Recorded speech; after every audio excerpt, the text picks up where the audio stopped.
오늘 우리에게 주신 하나님의 말씀 출애굽기 14장 21절에서 31절의 말씀 의지하고 편동풍의 하나님이라는 제목의 첫 번째 말씀을 드립니다.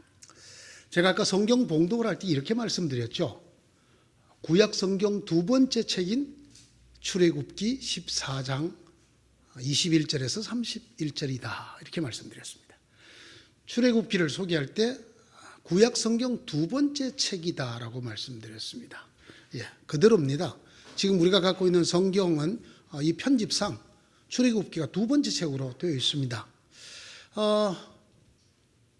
그런데 자세히 이 출애굽기를 읽어보시면 이 책은 편집상 사실은 첫 번째 책이 되어야 될 책이라는 것을 알 수 있게 됩니다.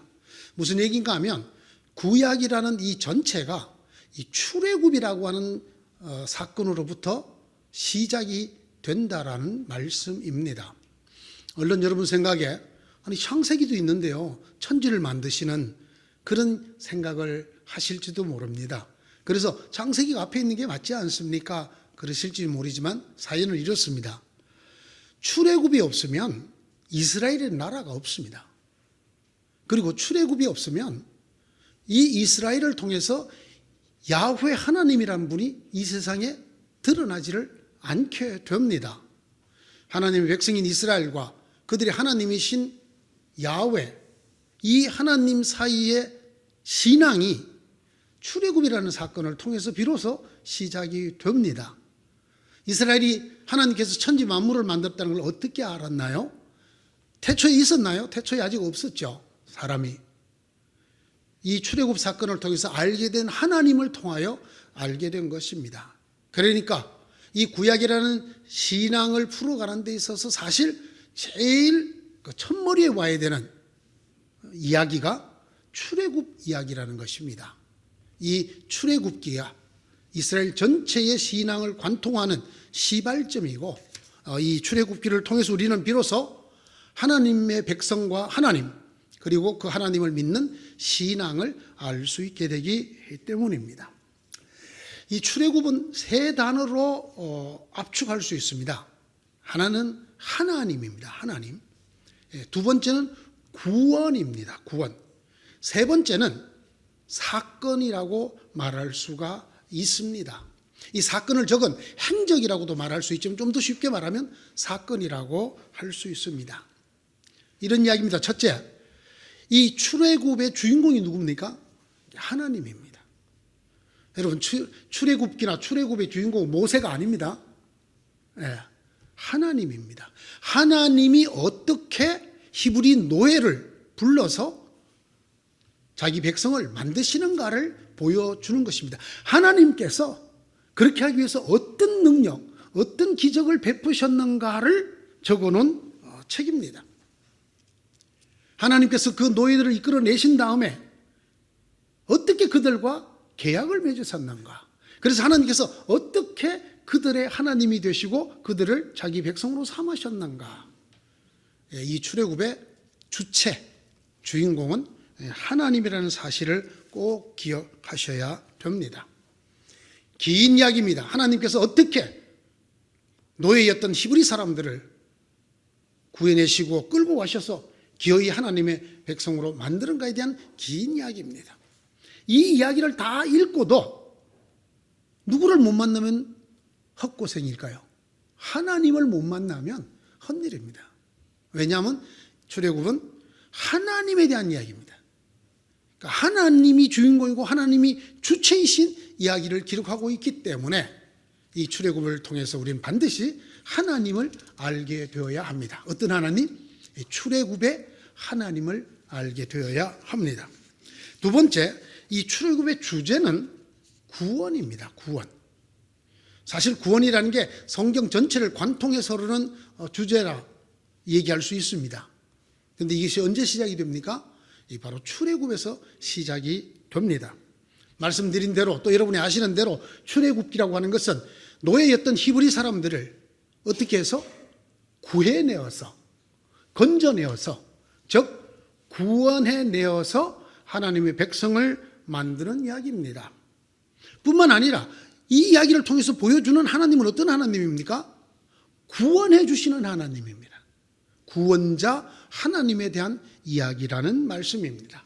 구원자 하나님과 구원받은 백성 이스라엘이 어떻게 하나님의 구원의 완성을 향해서 나아가는가를 보여주는 책입니다. 그렇기 때문에 이 출애굽기를 다 알고도 구원에 대해서 알지 못하면 안타까운 일이 아닐 수가 없습니다. 세 번째, 이 출애굽기는 사건 기록입니다. 여러분, 출애굽기를 율법서라고 말하는 사람들이 있습니다. 그렇게 흔히 분류를 할 때 율법서라고 분류를 하는데 율법서가 아닙니다. 뿐만 아니라 교리에 관한 책도 아닙니다. 무슨 일이 있었는가를 사건을 따라, 일을 따라 그 사건을 기록해 놓은 사건 기록이고 현장 기록입니다. 하나님께서 어떤 일을 벌이셨는가, 어디서 무슨 일을 하셨는가, 하나님이 어떤 기적을 언제 어디서 베풀어서 어떤 결과를 놓으셨는가, 이런 하나님이 하신 일들에 대한 기록의 책들입니다. 하나님께서 천지 만물을 뭘로 만드셨습니까? 말씀으로 만드셨습니다. 그러나 이 출애굽은 하나님이 말씀으로 하지 않으셨습니다. 이스라엘은 해방될지어다 그랬더니 해방이 되고 이를 이스라엘을 하였다 이렇게 기록된 한 군데도 없어요. 하나님이 일일이 찾아오시고 사건을 만드시고 기적을 베푸시고 일을 하시면서 행위를 통하여 이스라엘을 구원해 내셨습니다. 바로 이런 것들을 기록한 책이 출애굽기입니다. 출애굽기에서 우리가 꼭 만나야 될 것은 우리들의 삶에 들어오셔서 일을 일으키시고 사건을 일으켜서 구원을 베푸시는 하나님을 알고 만나야 하는 것입니다. 이 출애굽기에 큰 기둥이 두 개가 있습니다. 하나는 애굽의 장자를 치심으로 바로가 하나님 앞에 손을 들게 만드는 사건입니다. 또 하나는 이 바로의 군대가 노예를 풀어준 것을 후회해서 이 히브리 노예들을 잡아 죽이려고 오던 그 군대, 세계 최강의 기병이고 마병이었던 이 군대를 따돌리고 홍해 바다를 갈라지게 하심으로 그것을 건너게 한 사건입니다.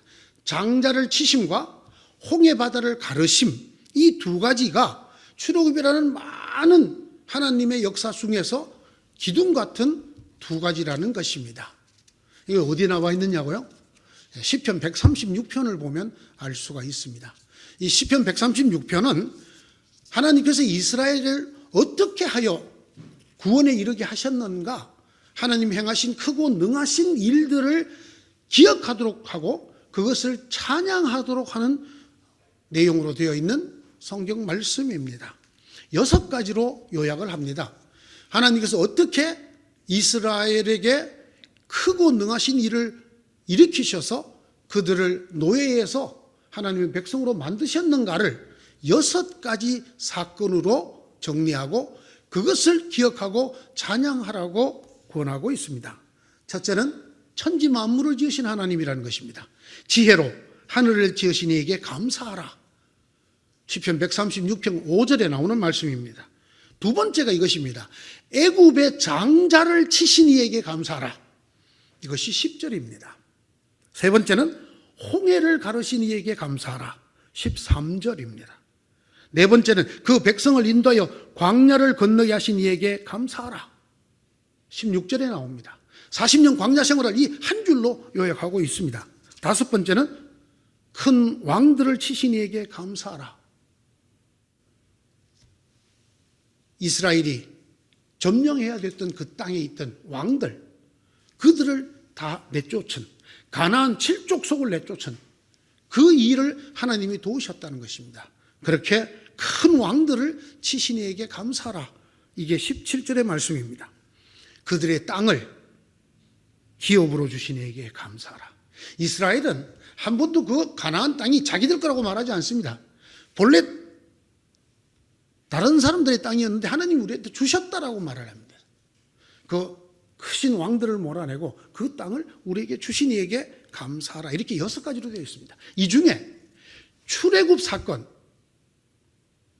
이집트에서부터 광야로 들어올 때까지의 그 출애굽 사건을 딱 둘로 요약을 합니다. 하나가 뭐냐면 애굽의 장자를 치신 하나님, 또 하나가 홍해 바다를 가르신 하나님이라고 말을 합니다. 이스라엘 백성에게 있어서 출애굽은 장자를 치신 것과 홍해 바다를 가르신 이 2가지로 요약이 되고 이 2가지로 기억이 된다라는 말씀입니다. 이 오늘의 본문, 제가 봉독해 드리는 오늘의 이 말씀은 이 출애굽의 2 기둥 중에 하나인 홍해 바다를 가르신 하나님에 대한 말씀입니다. 이 말씀을 통해서 우리에게 보이려고 하는 것은 명백합니다. 하나님이 어떤 분이신지, 어떤 크고 능한 일을 일으키셔서 노예에 있던 그들을 세계 최강의 군대인 바로의 군대로부터 보호하시고 바다를 건너 하나님의 백성이 되게 했는지를 보여주는 아주 중요하고 귀한 말씀입니다. 그런데 이 말씀에 큰 걸림돌이 항상 같이 따라다닙니다. 이 은혜로운 말씀에, 이 크고 놀라우신 하나님을 만날 수 있는 말씀에 다가가기 위해서 우리는 이 걸림돌을 피해야 됩니다. 그래야만 우리가 그 걸림돌에 걸려 넘어지지 않고 성경이 말씀하시는 대로 보여주는 크고 능하신 하나님, 구원자이신 하나님을 만날 수 있게 됩니다. 그 걸림돌이란 것은 이와 같은 오해들입니다. 이 홍해가 갈라지게 하는 기적 아닙니까? 이 홍해가 갈라지게 하는 기적은 그냥 큰 기적일까요? 작은 기적일까요? 아주 큰 기적입니다. 정말 듣도 보도 못한 기적임에 분명합니다. 그래서 사람들은 자기도 모르게 이렇게 생각합니다. 이 기적은 우리의 모든 것을 뛰어넘는 기적이다. 첫째, 무엇을 뛰어넘느냐? 자연을 뛰어넘습니다. 자연현상이라는, 여러분, 바다가 저절로 갈라지지 않습니다. 바다는 사람이 그 땅을 밟으며 건너갈 수 있는 곳이 아닙니다. 그런데 그 바다가 갈라지고 바다를 맨 땅을 밟으며, 마른 땅을 밟으며 건넜다는 것, 이건 자연을 뛰어넘는 엄청난 사건이죠. 또 한 가지 이런 생각을 합니다. 이것은 시간을 뛰어넘는 사건이다. 이 시간을 뛰어넘는다는 게 무슨 말이냐 하면 시간이 압축된 이라는 뜻입니다. 압축된. 10년 걸릴 것이 10년이 걸리는지 100년이 걸리는지 이렇게 걸려서 일어나는 것 같으면 우리가 기적이라고 말하지 않을 텐데, 이렇게 걸려야 될 일이 시간이 단 몇 분 만에 또는 한나절 만에 일어났다. 이렇게 시간이 압축된 그런 기적이라고 우리는 생각을 합니다. 물론 이 둘 다 거짓말입니다. 오해입니다. 적지 마세요. 이 기적은 그렇게 되어 있는 게 아니에요. 사람들이 여기에 걸려 넘어진다니까요. 이렇다고 생각하는 오해에 걸려서 넘어진다고요. 그래서 성경이 말하는 진짜 하나님에게 도달을 하지 못한다는 것이 오늘 제 설교입니다. 왜 사람들이 이런 오해를 하게 되느냐? 인간이 자기도 모르게 갖고 있는 편견 때문입니다. 사람들은 대충 이렇게 생각하죠. 여러분, 매일같이 일어날 수 있는 일을 기적이라고 합니까? 안 합니까? 우리 그런 일을 기적이라고 하지 않습니다. 기적은 일상을 넘어서는 것이라고 생각합니다. 그리고 기적이라는 이름이 붙을 정도가 되려면 그것도 출애굽 같은 엄청난 사건의 기둥 같은 기적이 되려면 어마무사시한 기적이어야 된다고 생각을 합니다. 사실 그렇습니다. 여러분, 바다가 갈라지는 게 이게 쉬운 일입니까? 평범한 일이 절대로 아니어야 된다는 편견을 갖고 있다라는 말입니다. 그래서 이 성경 아무리 읽고 설교를 여러 번 해도 사람들은 이렇게 기억을 합니다. 홍해의 기적은 크고 놀라운 기적이다. 정말 하나님밖에 하실 수 없는 바닷물이 쪼개지고 인간의 힘으로 수백 년이 걸릴지도 모르는 그 바다가 그냥 그 즉시 갈라지고, 그래서 노예했던 이스라엘 백성들이 바다 땅을 밟으며 도망가고 따라 들어오던 이집트 군대가 몰살을 당한, 이로써 완전히 애굽을 떠나게 되는 그런 큰 아주 비범한 놀라운 초자연적인 초시간적인 사건이다. 편견만큼 사람들의 눈을 멀게 하는 게 드뭅니다. 이런 생각을 딱 하고 있으면 이거 아무리 읽어도 이렇게 생각이 듭니다.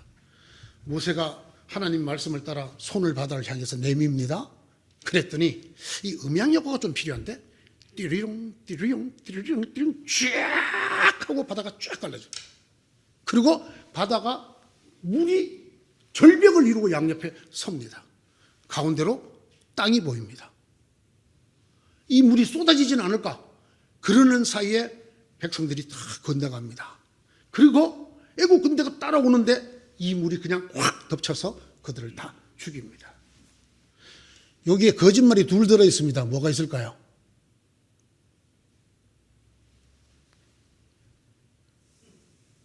제가 방금 설명드린 이야기에 성경과 다른 거짓말이 두 개 있어요. 무엇일 것 같습니까? 물이 갈라져서 절벽이 되지 않아요. 그렇게 갈라지는 게 아니에요. 또 모세가 손을 내밀자마자 바다가 쫙 갈라지는 게 아닙니다. 자, 21절로 여러분들을 인도합니다. 편견을 버리시고 이 말씀을 읽어보시기 바랍니다. 모세가 바다 위로 팔을 내밀었다. 주님께서, 그 다음 단어가 뭡니까? 밤새도록.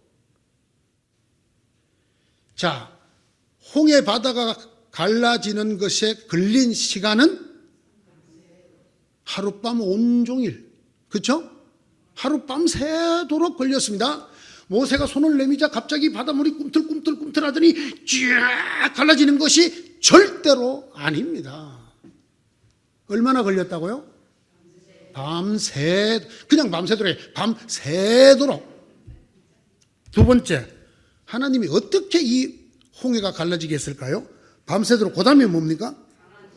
강한 동풍으로 바닷물을 뒤로 밀어내시니. 이게 무슨 말이에요? 보세요. 모세가 손을 내밀자 바람이 불기 시작합니다. 그것도 세찬 바람이 한 방향으로만 계속 붑니다. 동풍. 한쪽 방향으로 부는 동풍을 편동풍이라고 합니다. 한쪽 방향으로 바람이 계속 부니까 조금씩 물결이 일고 물이 밀려 가더니 드디어 새벽녘 기다리니까 어떻게 됩니까? 바다에 물이 밀려서 그 바다에 있던 높은 땅이 드러나게 됩니다. 여러분, 바람이 부니까 금방 말랐겠죠, 그 땅이? 그 땅을 따라서 이스라엘 사람들이 지나가게 되었다. 보세요. 밤새도록 강한 동풍으로 바닷물을 뒤로 밀어내시니, 바닷물을 위로 쌓아 올렸습니까? 뒤로 밀어냈습니까?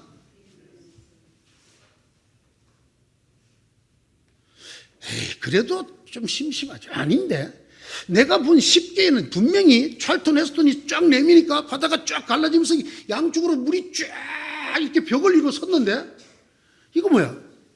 성경이 더 시시하네. 바람이 계속 분다. 밤새도록 바람이 부니까, 한쪽 방향으로 바람이 부니까 바닷물이 바람에 밀려. 그러더니 드디어 물이 밀리고 그 속에 있던 높은 곳이 드러나서 그게 길이 되었어.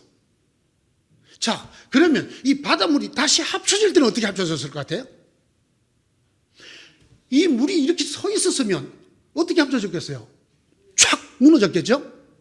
그런데 밀려가 있었던 바닷물 같으면 어떻게 했겠어요? 거꾸로 몰려왔겠죠? 저 성경이 뭐라고 말씀하고 계시는지 한번 보시겠습니까? 27절, 모세가 바다 위로 팔을 내미니 새벽녘에 바닷물이 본래의 상태로 되돌아왔다. 그렇죠?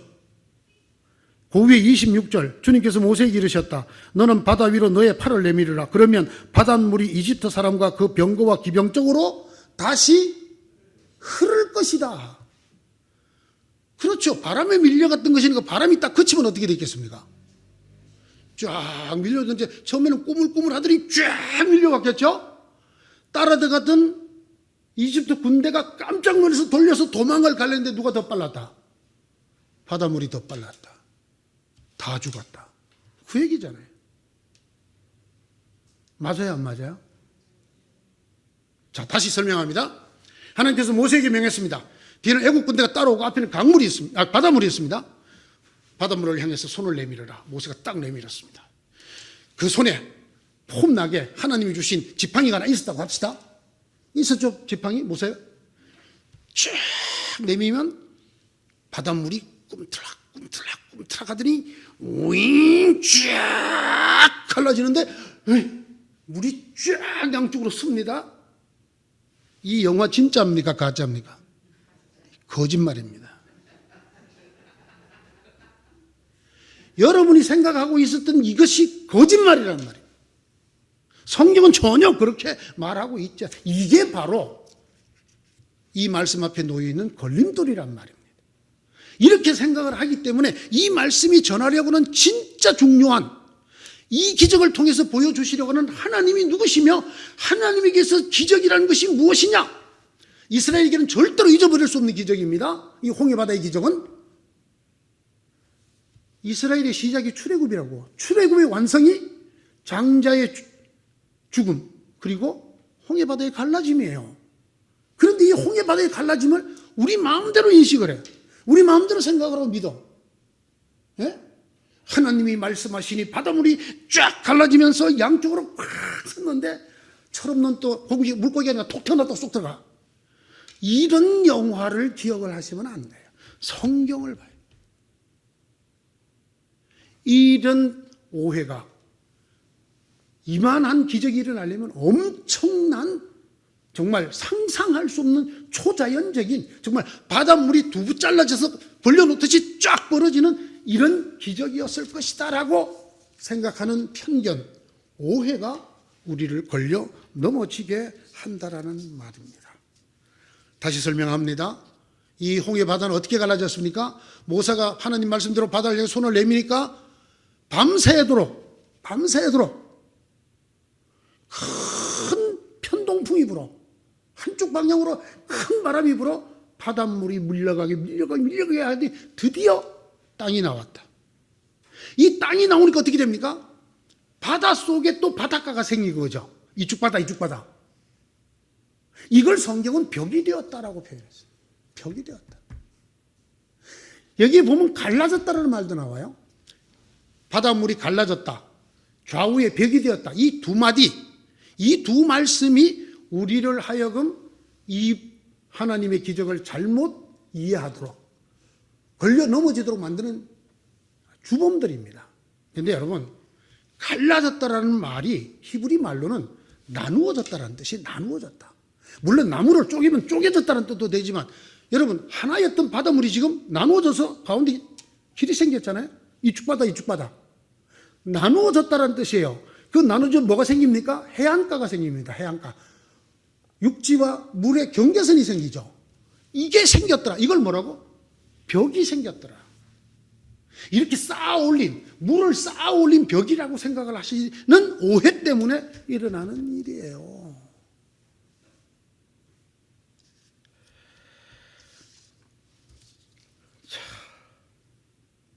이 영화 때문에 그렇다고 말하기에는 좀 너무 영화가 억울할지도 모르지만 사실 영화는 그렇게 되어 있어요. 그 식별하는 영화는. 그렇죠? 그리고 그걸 볼 때로 얼마나 감동했어요. 그래, 하나님이 저런 기적으로 노예들을 하나님 백성으로 만들었구나. 내 삶에도 저런 기적이 있을 거야.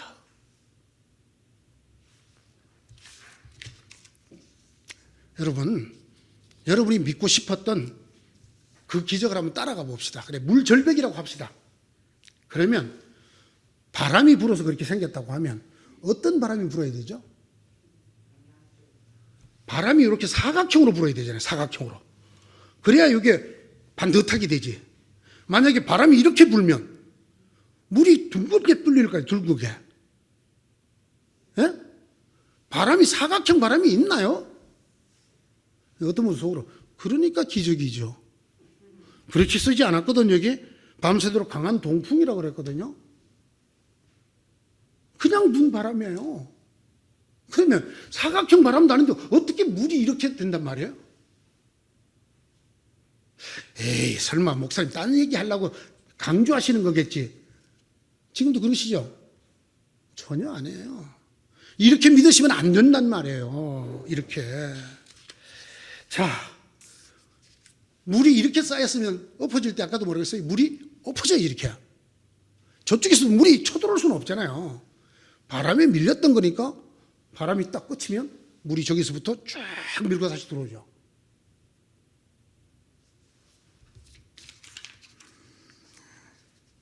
왜 이 말씀을 드리냐 하면 우리가 이 걸림돌을 넘어서야만 이 말씀을 통해서 우리에게 주시려고 하는 하나님의 모습, 정말 이스라엘에게서는 잊을 수 없는, 영원히 잊을 수 없는 기적인 이 기적의 의미를 우리가 알게 되기 때문입니다. 자, 진실을 말씀드립니다. 이 기적은 어떻게 일어난 기적이냐? 지금도 가끔 일어나는 자연현상입니다. 우리나라도 있죠? 어디 있죠? 진도. 맞죠? 그때 왜 사람들이 바닷물을 맨발로 건너가는 그때 많이 가죠, 그때. 언제쯤 바닷물이 갈라진다 그러면 그때 막 가죠. 진도에 일어나는 모세의 기적.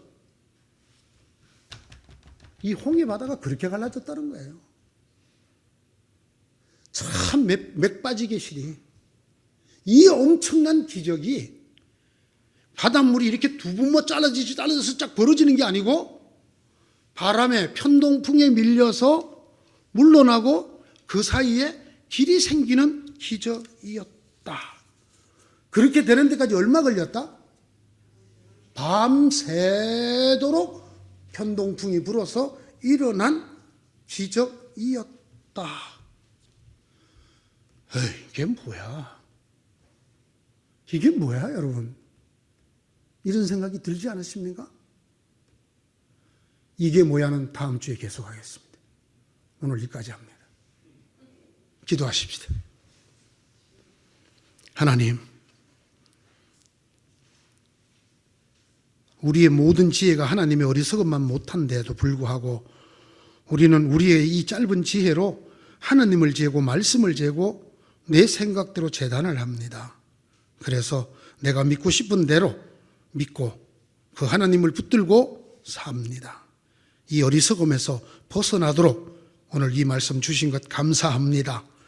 우리가 어떻게 형성되었든지 잘못 형성되어 있는 우리 속의 믿음들을 바로 잡아 주셔서 새롭게 하여 주시옵소서.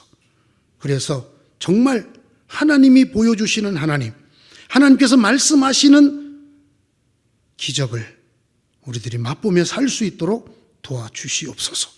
예수님 이름으로 기도드리옵나이다. 아멘.